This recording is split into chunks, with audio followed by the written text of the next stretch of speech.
유럽에서 가장 가까운 지역이 동쪽 아시아가 어디예요? 중동 지역이 제일 가깝잖아요. 그렇죠?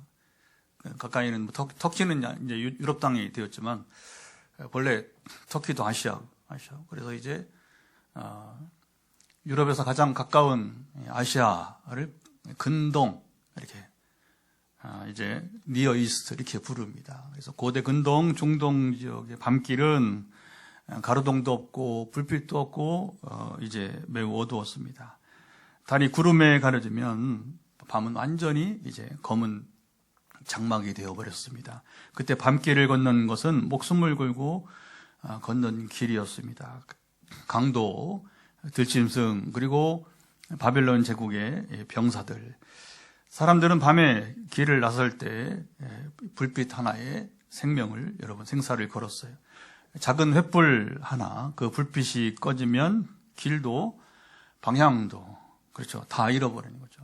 불빛 하나에 정말 동행자도 순식간에, 또 불빛이 사라지면 동행하는 사람조차도 잃어버릴 수, 순식간에 사라졌습니다. 오늘은 우리 신년주일이고, 그리고 이제 내일 모레가 6일인데 해마다 1월 6일을 우리 교회력으로는 주현절이라 이렇게 부릅니다. 주현절은 보이지 않던 하나님이 어둠 속에서 자신을 드러내시는 절기를 말하게 됩니다. 오랫동안 교회에서는 이 절기를 성탄절 지나고 매년 초에 이렇게 주현절을 절기로 지키게 되었습니다.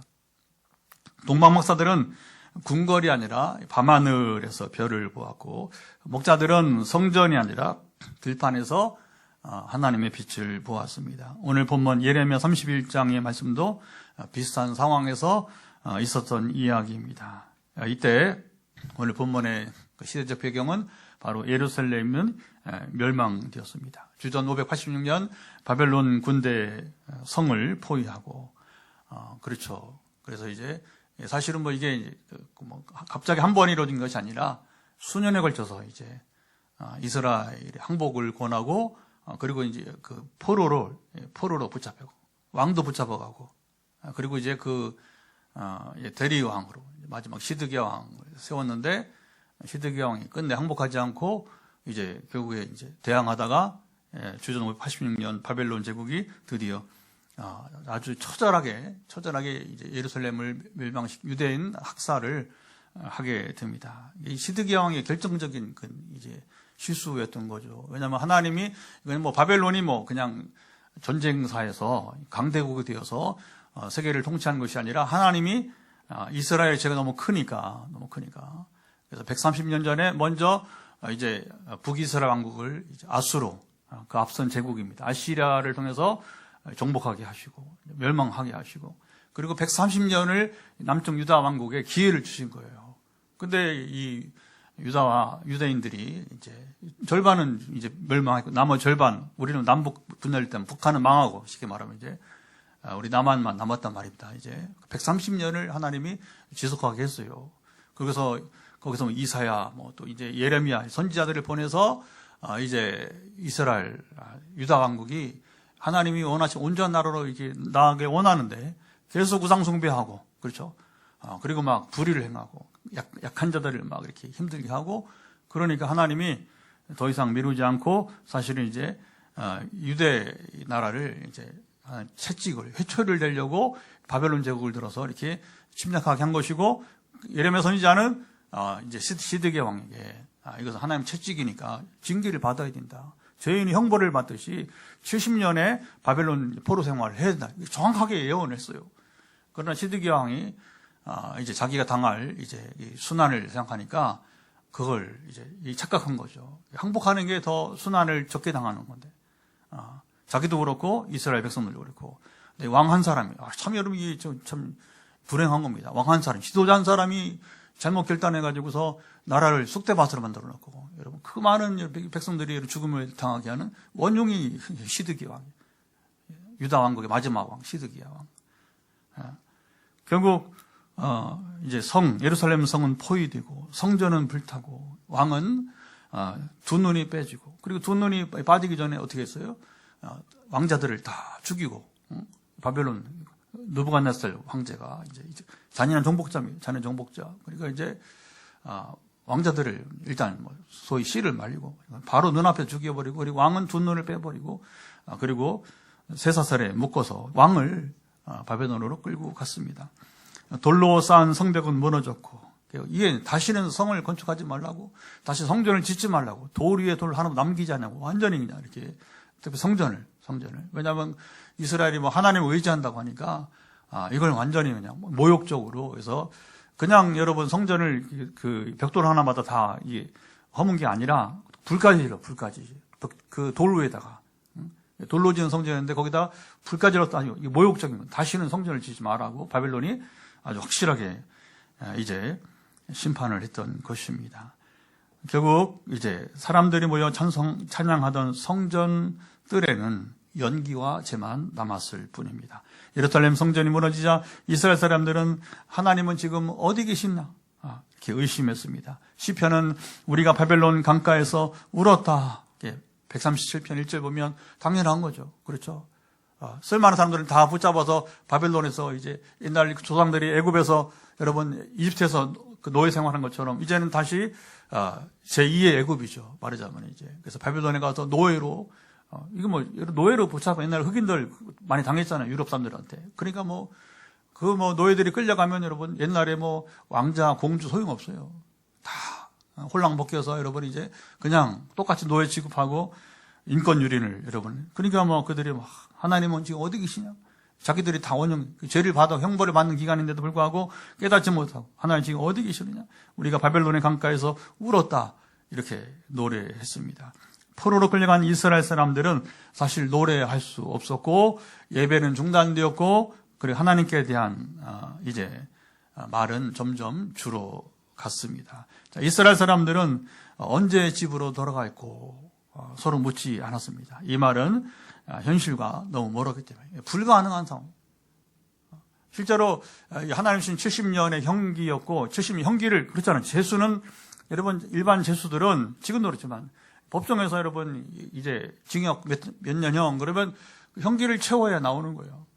특별히 어떤 여러분이 이제 특별 사면, 대통령의 사면을 받지 못하면 이제 그냥 형기를 채우고 나오는 겁니다. 그러니까 예레미야도 70년을 얘기했죠. 그리고 지금 상황이 전혀 귀환은 이제 고려할 수 없는 형편이었던 것입니다. 그들은 우리는 왜 이렇게 되었을까? 하나님 정말 우리와 함께 이제 하셨다면 이럴 수 있었는가? 혹시 하나님은 우리를 버리신 것은 아닐까? 그렇게 이제 질문이 바뀌는 겁니다. 여전히 자기들이 왜 지금 이런 곤란을 당한지를 깨닫지 못하고 그저 하나님께 원망하고 자연스러운 우리 인생이 잘 이렇게 지혜를 좀 못하니까 깨닫지 못하니까 연약하니까 결국은 이제 이 엄청난 하나님의 여러분 이제 이 심판을 채찍을 맞으면서도 이런 생각에 여러분 이제 있었습니다. 예레미야는 유다 멸망을 예언했고 그렇잖아요. 아까 말한 거죠. 항복하라. 당신이 항복해야 당신도 살고 이 백성들 이제 무고하게 죽지 않는다. 그러나 예레미야 예언을 이제 듣지 않으면 감옥에 가두고 항상 그런 거예요. 시대가 어두울 때는 의인을 여러분 감옥에 가두고 그렇죠. 그리고 전혀 의인의 말을 듣지 않고요. 그러니까 예레미야는 이게 비운의 예언자, 눈물의 예언자라. 눈물 가운데 여러분 이제 그렇게 나라가 멸망당하고 죽임당하고 왕이 또 이렇게 순환당하는 것을 이제 볼 수밖에 없었습니다. 가장 여러분 우리가 구약성경 보면서 가장 하나님의 사람으로 일하면서 슬픈 예언자는 슬픈 사람은 이게 이제 여러분 예레미야 참 여러분 귀한 사람입니다.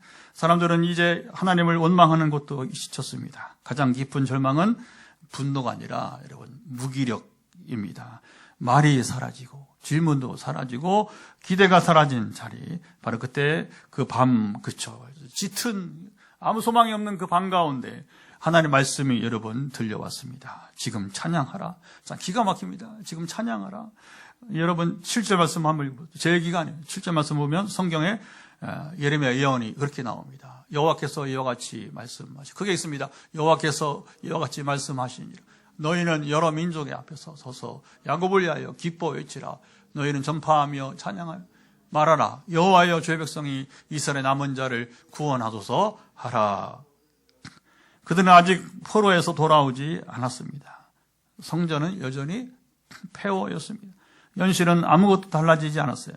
그런데 하나님은 노래하라 말씀하셨습니다. 하나님 도대체 무엇을 보고 노래하라는 여러분 것입니까? 아직 아무것도 변하지 않았는데 왜 여기 찬양하라고 여러분 이제 하셨나요? 이 노래는 희망입니까? 아니면 잔인한 여러분 명령입니까? 그렇잖아요. 지금 현실만 본다면 뭐 노래할 때 노래하라고 하지. 이게 말이 되느냐? 이게 잔인한 명령이 아니냐?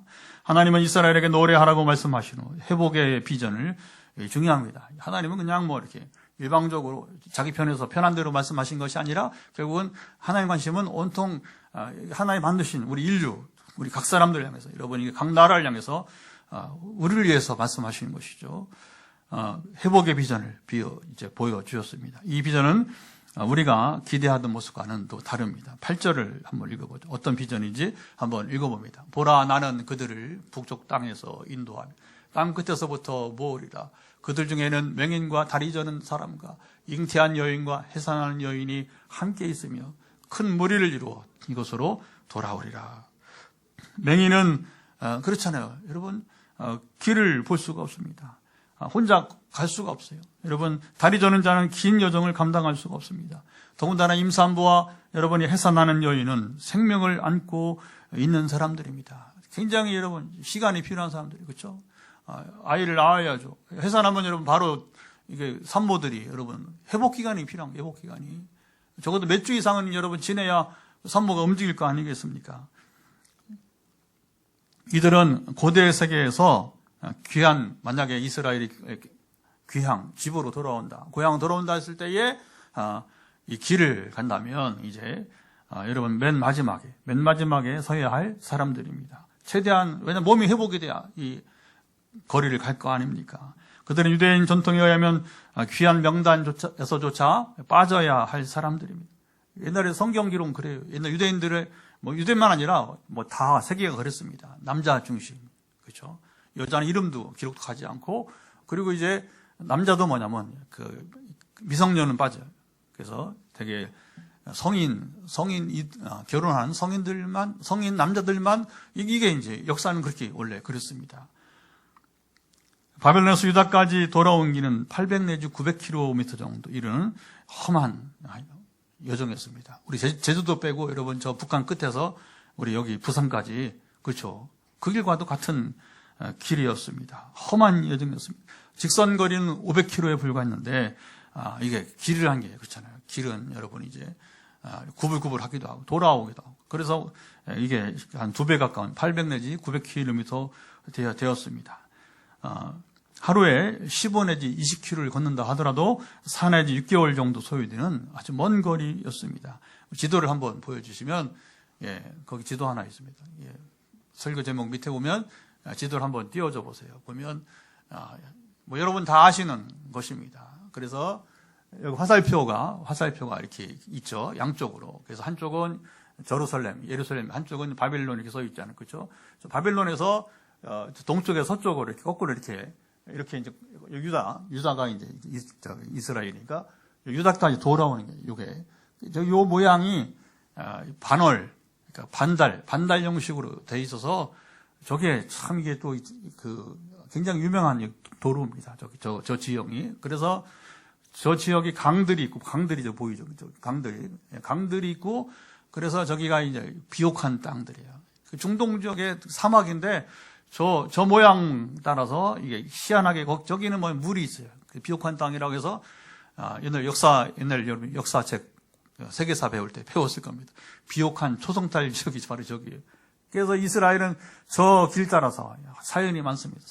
저 길이 결국은 뭐냐면 아브라함이 저 동쪽에서 더 남쪽이죠. 쿠웨이트 쪽에서 거꾸로 이렇게 거슬러 온 길이 저 길이고 또 이스라엘이 바벨론으로 포로로 붙잡아요.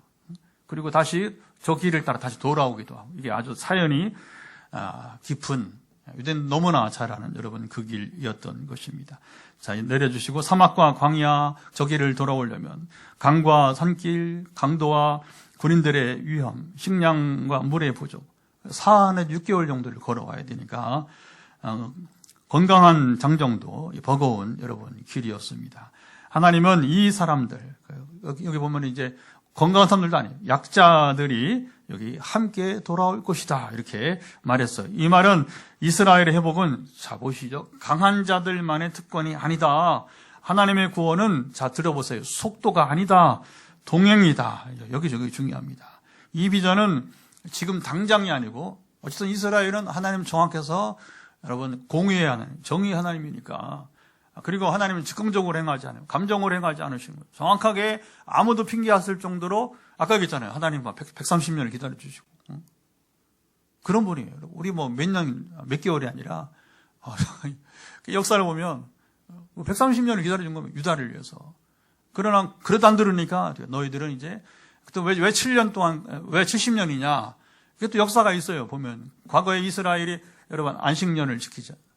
안식년을 얼마나 490년 동안 안식년을 안 지켰어요. 하나님이 정확하십니다.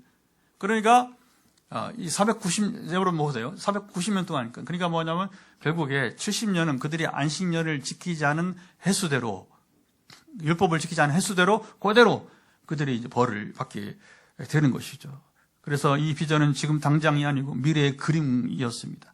현실은 여전히 성전이나 예루살렘 성이나 모두 폐허 상태였습니다. 바벨론 포로된 이스라엘은 아직 돌아오지 않았습니다. 바벨론 권세는 그대로입니다. 하나님은 이스라엘이 돌아온 것처럼, 근데 오늘 비전은 그럽니다. 지금 이제 멀리 있는 미래 얘기인데 하나님은 이스라엘이 돌아온 것처럼 말씀하셨습니다. 말씀이 현실보다 앞서갔습니다. 약속의 상황을, 원래 그런 겁니다. 약속의 상황을 앞질러 갔어요. 사람들의 마음속에 이런 질문이 생겼습니다. 우리는 무엇을 근거로 찬양합니까? 하나님 노래하라. 하나님 분명히 노래하라 말씀하셨는데 사람들은 우리가 무슨 근거로 기분이 나야지 그렇게 하는 거죠.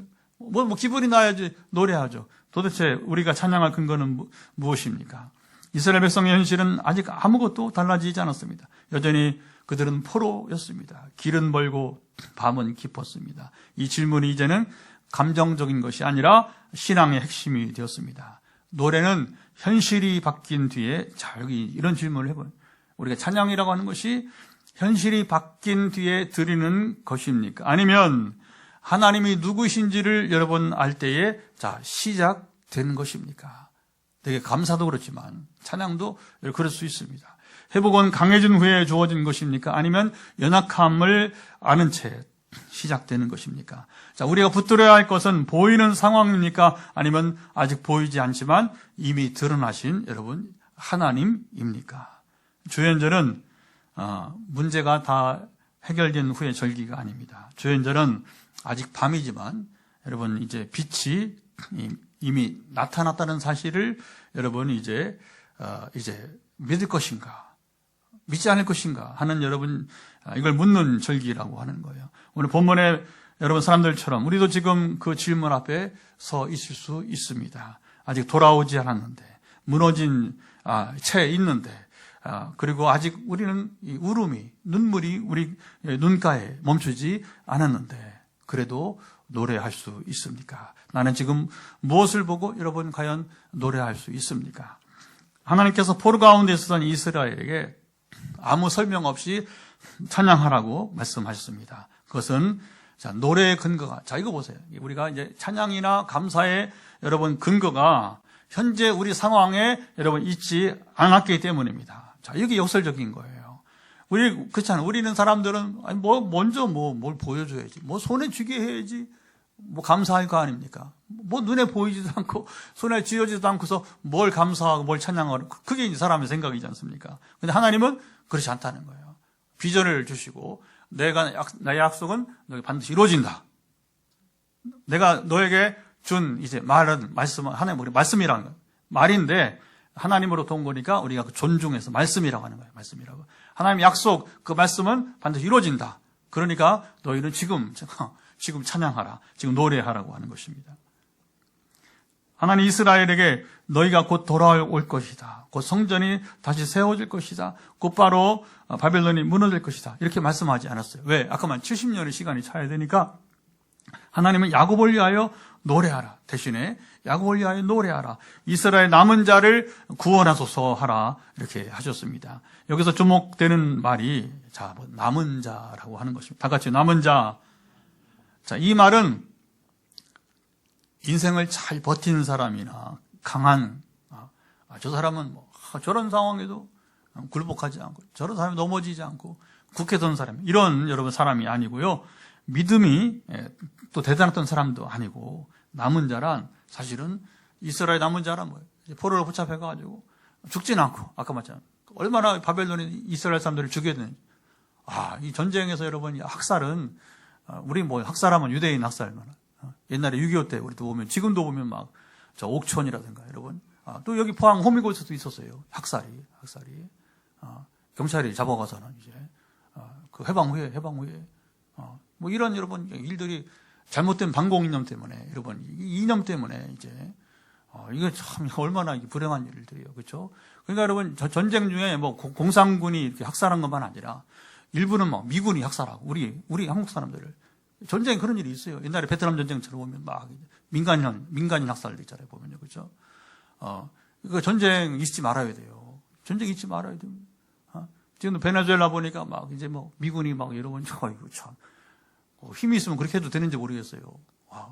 그냥 어느 날 같이 여러분 폭격을 하고 대통령 붙잡아갖고 이제 물론 뭐 그 사람이 어떤 문제가 있던 그 다음 문제고 당연히 뭐 문제 있으니 그렇게 했지만 전쟁은 그렇게 힘이 없는 사람들은 그렇게 여러분 무너지는 겁니다. 아주 뭐 이게 비참한 일이 벌어지게 되는 것이죠. 그런데 그거 다 죽지 않고 살아남았단 말입니다. 그래서 이제 소위 쓸만한 사람들은 다 바벨론 붙잡혀 와서 겨우 살아있는 그들이 겨우 남은 자들이라는 거예요. 울다가 지친 사람들, 노래를 잃어버린 사람들, 아직 숨이 붙어있는 사람들, 하나님 그들을 보며 말씀하십니다. 나는 여전히 너희를 내 백성이라 부른다. 여러분, 이스라엘이 하나님의 백성인 것은 그들이 여러분 전쟁에 패했던 멸망에 상관없이 포로로부터 상관없이 그들의 신분은 항상 변함이 없는 것입니다. 우리가 하나님의 자녀입니까? 내가 생각지 못하게 지금 고난이 우리 교회는 기도를 돕는 지역을 기도를 섬기는데 여러 지금 어려운 사람들 기도를 섬깁니다. 우리 교인 가운데도 있고요. 그러면 여러분 우리가 이제 그럴 수 있는 겁니다. 얼마나 여러분 울고 지치고 더 기력이 없는 그렇죠. 우리 가운데 그런 사람들이 있다는 것이죠. 근데 주목해야 돼요. 그것은 비록 이런 상태에 있다 할지라도 하나님이 이스라엘을 여전히 너희는 내 백성이라 했듯이 우리 모두는 하나님의 자녀들입니다. 하나님의 자녀들입니다. 지금 내가 어떤 상황에 상관없이 우리는 하나님의 자녀라 이제 부른다는 거죠. 자, 이것이 이스라엘이 노래할 여러분 이유입니다. 그들이 부를 노래는 상황이 좋아져서 시작된 것이 여러분 아니에요. 하나님이 우리를 포기하지 않으셨다는 사실에서 먼저 시작이 됩니다. 아직 유대 땅은 폐허, 그들은 포로이지만 하나님이 우리를 남은 자라고 부르신다면 그것이 노래할 첫 번째 여러분 이유입니다. 그들의 질문은 왜 지금 노래하라고 하시는가? 내가 여전히 하나님의 백성이라면 나는 왜 이 노래를 노래할 수 없는가? 이렇게 바뀌게 되는 것이죠. 이제 대전환이 되는 것이죠.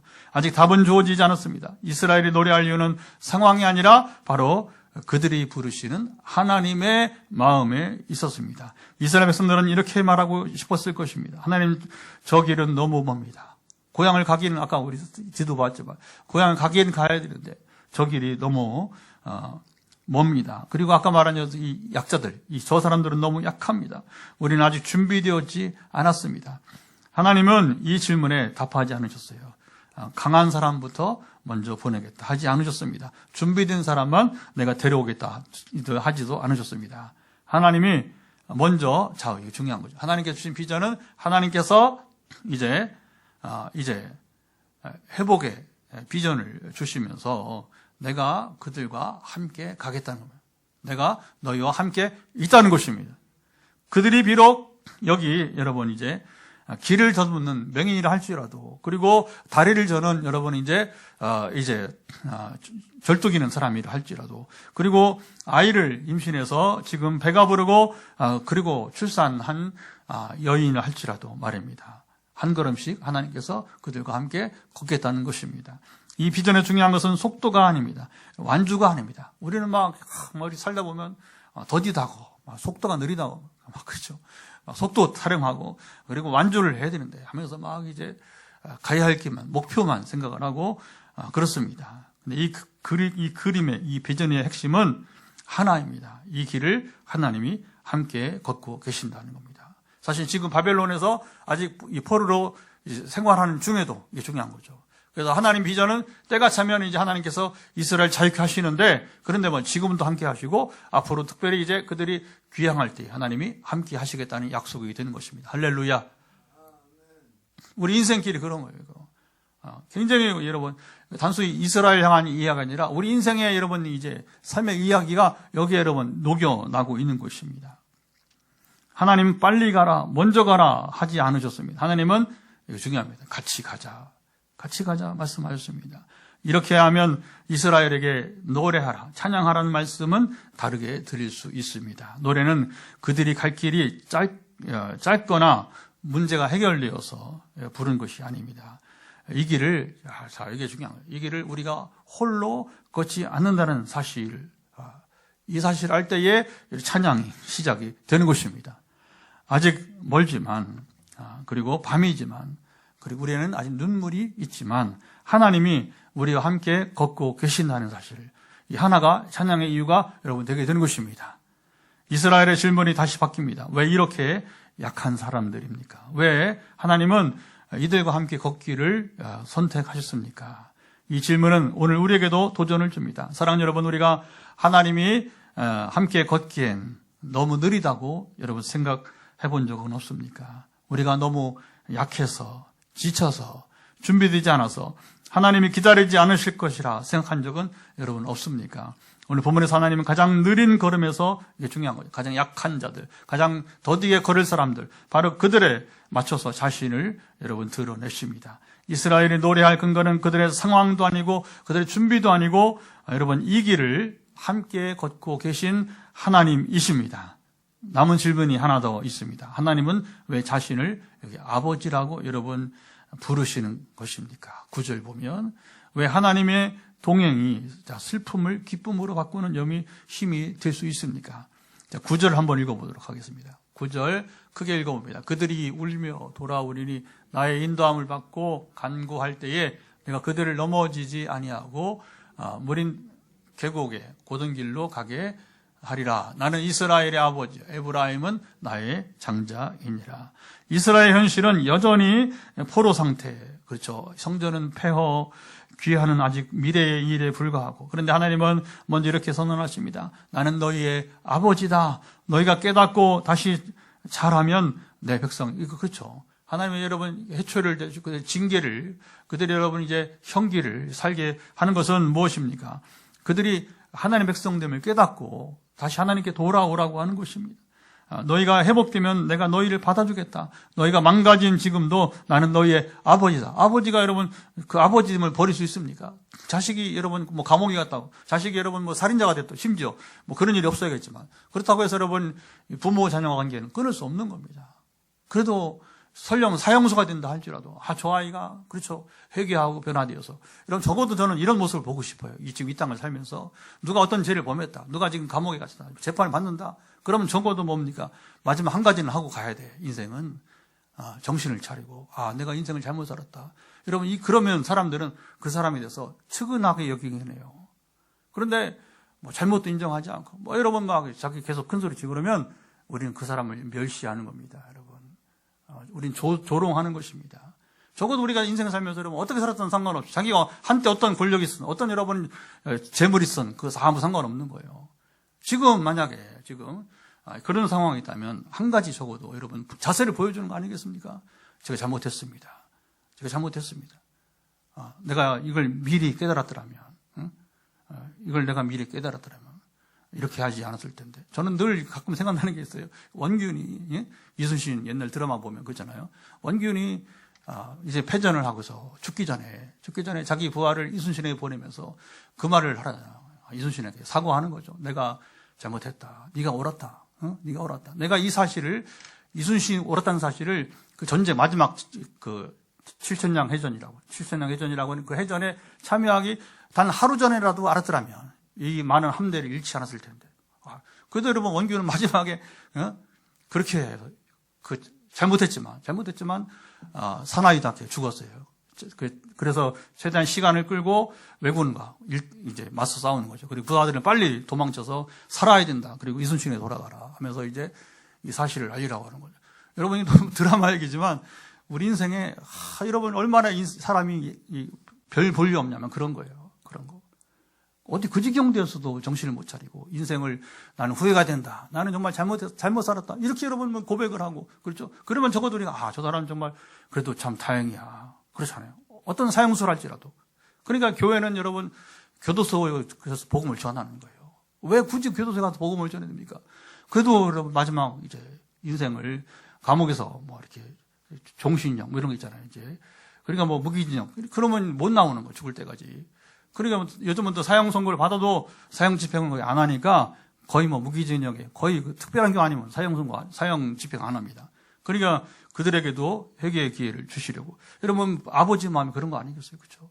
마지막 최악의 경우에 이렇게 실수하고 이렇게 잘못 사는 인생이었는데 그러나 부모의 마음은 저 아이가 그래도 인생이 무엇인지를 깨닫고 그리고 마지막 그래도 이제 그런 좋은 모습을 변화된 모습을 보여주기를. 그래서 우리 여러 목회자들도 그런 겁니다.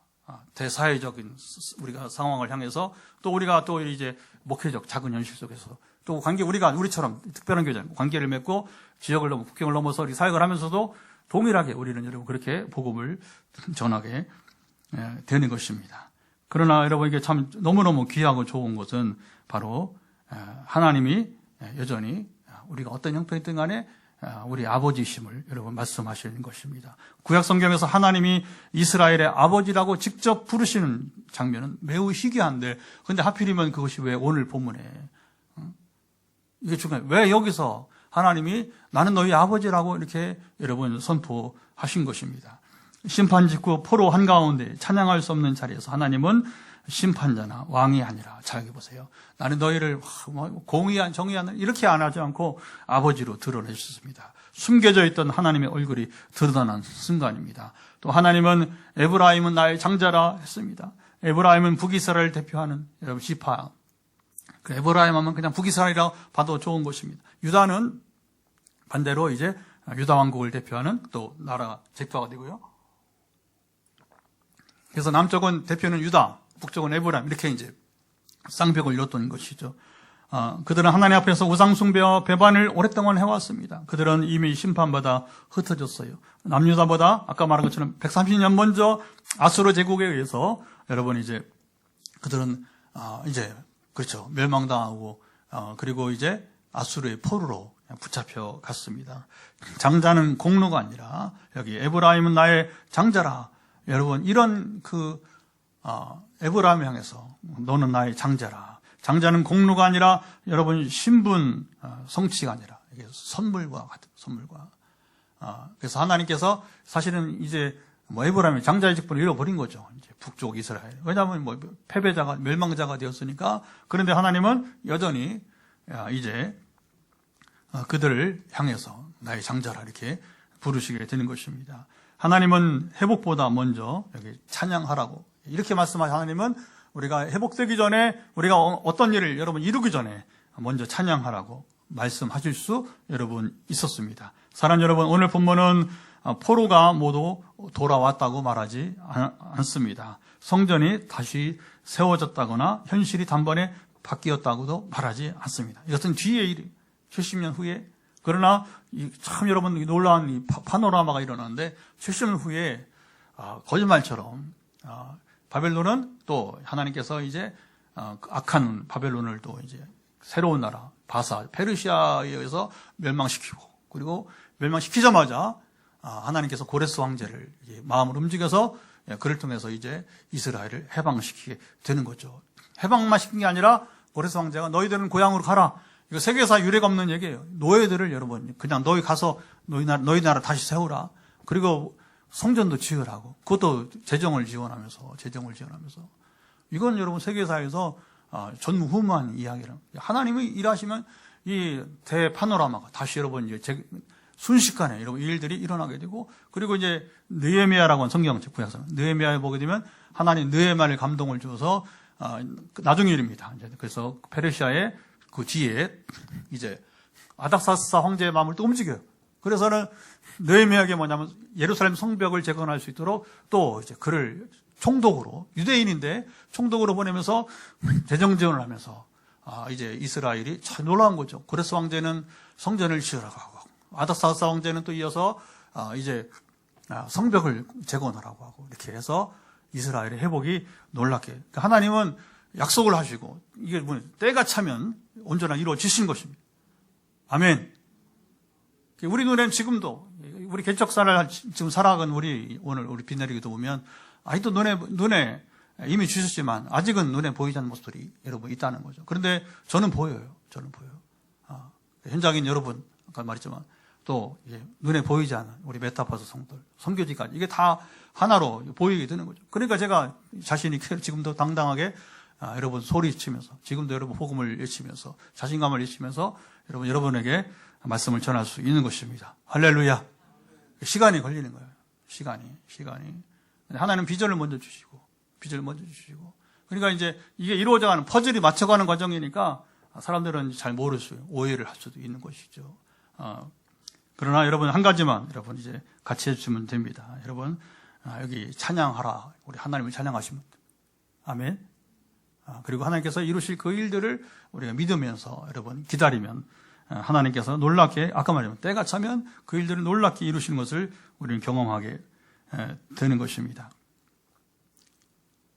하나님은 상황을 먼저 바꾸지 않으시고 대신 우리 이름을 먼저 여러분 불러주십니다. 그것이 나는 이스라엘의 아버지고 에브라임의 장자, 이런 이제 표현을 하게 되는 거죠.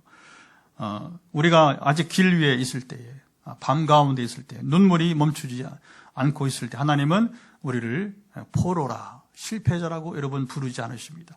남은 자, 우리를 아들, 나의 아들, 내 딸이라 부르시는 것입니다. 하나님의 회복보다 먼저 여기 찬송하라고 말씀하셨습니다.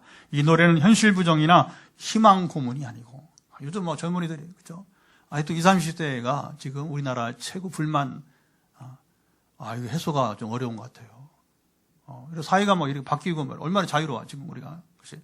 전에 답답했던 그 삶에 벗어나서 지금 자유를 누리는데, 근데 20, 30대는 취직이 안 되고, 막, 그 경제가 뭐 잘 안 풀리고, 20, 30대 가운데 노는 지금 직업이 없어서 여러분 이제, 지금 이제 그 비생산 활동에 있는 사람들이 꽤 많아요. 뭐 하여튼 뭐 지금 뭐 최근에 뭐 하여튼 뭐 반도체고 뭐 굉장히 호황을 누리긴 하는데, 이제, 자, 이 문제 참 심각한 것이죠. 그러니까 이런, 저보다는 20, 30대 우리 젊은 사람들이 막 희망 고문, 이런 뭐 표현을 쓰는 것 같아요. 그러나 이 노래는 현실 부정이나 희망 고문이 아니었습니다. 이 노래는 나는 혼자가 아니다 라는 믿음의 고백이고, 이 길을 아버지와 함께 걷고 있다, 믿음의 선언인 것입니다. 주연절을 통해서 하나님은 빛은 문제가 다 해결된 후에 오는 것이 아니라 아직 밤일 때 비추기 시작한다고 말씀하십니다. 그러나 밤에는 여러분 우리가 때로는 그 빛이 눈에 보이지 않을 수 있는 것입니다. 하나님 우리의 상황보다 앞서 자신을 먼저 드러내십니다. 그러니까 여러분 요 하나님을 만나고 경험하는 자가 복이 있는 것입니다. 그 성경은 이런 이야기도 이렇게 있습니다. 이제 우리는 무엇을 붙들고 살아갈 것입니까? 사랑하는 여러분, 우리는 새해를 맞이하여 다시 여러분의 길을, 그렇죠? 저는 또 우리 교회는 교회의 길을 또 이제 걸어갑니다. 길은 여전히 여러분 멀 수 있어. 우리 갈 길은 멀 수 있습니다. 속도가 느릴 수 있습니다. 그리고 약함은 여전히, 그렇죠. 질병이든 어떤 여러분 건강이든 약함은 남아 있을 수 있습니다. 그러나 우리는 오늘 다른 근거 하나를 여러분 얻었습니다. 상황이 아니라 관계를 붙들고 살아갑니다. 나는 너희의 아버지다. 이 선언 하나면 우리는 오늘을 여러분 버틸 수 있습니다. 속도가 아니라 동행을 우리가 믿고 살아갑니다. 하나님은 가장 느린 걸음에 맞추어 함께 걸으시는 분입니다. 그게 오늘 본문의 핵심이죠. 찬양은 문제가 끝났다는 증거가 아니라 하나님이 함께 하신다는 증거입니다. 그것 때문에 우리는 여러분 마음을 닫지 않고 마음을 열고 여러분 하나님을 찬양할 수 있습니다. 오늘 말씀은 이 질문 하나를 남깁니다. 나는 지금 무엇을 보고 여러분 노래하고 있는가? 보이는 현실입니까? 아직 오지 않은 결과입니까? 아니면 이미 우리 가운데 드러나신 하나님이십니까? 신년주일 및 주연절을 맞아요. 새해 첫걸음을 내딛는 오늘 우리가 이 노래를 놓지 않기를 바랍니다. 우리 기도했으면 좋겠는데요. 오늘 우리는 길이 짧아서 노래하는 것이 아니라 아버지가 함께 걷고 계시기에 노래하며 다시 길을 출발하는 시작이 됩니다. 이 믿음으로 오늘 삶의 자리를 슬픔을 돌려서, 오늘 제목으로 잡는 슬픔을 돌려서 기쁘게, 시작, 슬픔을 돌려서 기쁘게 살아가는 한 해가 되도록 이 시간 함께 기도합니다. 하나님 아버지 감사합니다. 오늘 또 새해를 주시고 우리 신년 우리 아버님의 참으로 새해 감사 예배로 이 시간 주께 드립니다. 주여, 우리 이 예배를 받으시며 오늘 말씀을 통해서 아버지 우리가 새해 또 주연절 맞이하여서 우리가 이제 첫 발을 내딛는 첫 주일, 이제 52주를 달려갈 때까지 하나님 지금 우리가 무엇을 보고 노래하고 있는지, 오늘 우리는 길이 짧아서 노래하는 것이 아니라 아버지가 함께 걷고 계시기에 노래하며 다시 길을 떠나는 아버지 하나님의 참으로 이 믿음으로 오늘 삶의 자리를 슬픔을 들여서 기쁘게 살아가는 한 해가 되게 함께 하옵소서. 우리 20, 30대에 희망이 있는 나라가 되기를 원합니다. 우리 아버지 아시지요? 이 문제가 잘 풀리게 하시고 함께 하옵소서.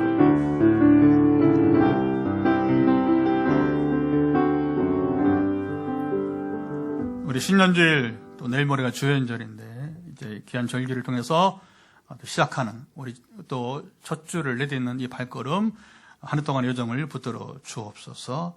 하나님 아버지께서 함께 걷고 계심을 우리가 노래하며 길을 떠나게 하옵소서. 예수님의 이름으로 간절히 기도드리옵나이다. 아멘. 우리 찬양을 드리며 준비한 예배를 드리겠습니다. 강물같이 흐르는 기쁨.